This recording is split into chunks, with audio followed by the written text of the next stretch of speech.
Këshilli i Qarkut Shkodër zhvilloi mbledhjen e tij të radhës ku miratua me unanimitet rendi i ditës. Mes pikave që i dhanë dritën jeshile anëtarët e Qarkut ishte ajo për disa ndryshime në buxhetin e 2025-s dhe planin afatmesëm 2025-2027, shtesë plani në buxhetin e Këshillit të Qarkut për vitin 2025 në kuadër të fondit social, miratimin e raportit të vlerësimeve dhe parashikimeve afatmesme të ardhurave dhe shpenzime për programin buxhetor 2026-2028, miratimin ndryshimeve në strukturën organizative dhe numrin e punonjësve të administratës për vitin 2025 e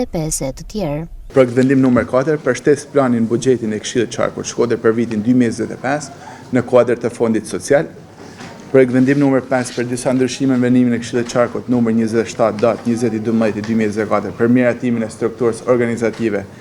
kategorisë, klasave për pozicionin, pagat, numrin e punonjësve, të funksionarëve të zgjedhur e të emëruar, të nëpunësve civil e të punonjësve administrativ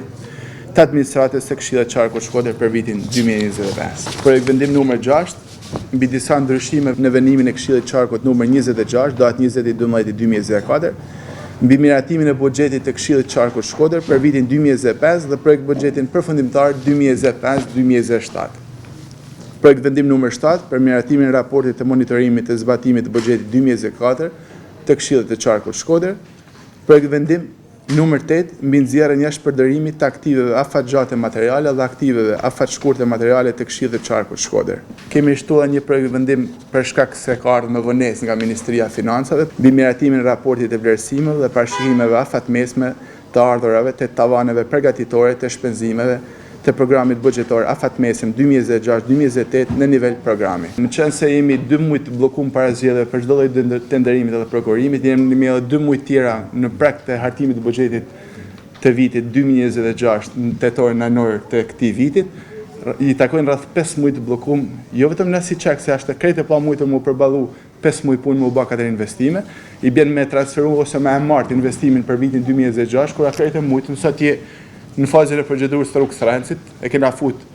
në proces për me kryu oponencën edhe lejën në Bashkinë e Shkodrës. Kemi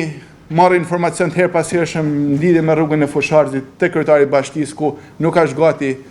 akoma oponenca, ka kryu lejën, nuk është gati me oponencën. Oponenca lejën ndërtimit është gati dhe Bashkia Vallëdesit, se me prit 2026 për mu kryu investimi, kur është e mujtën për mu kryu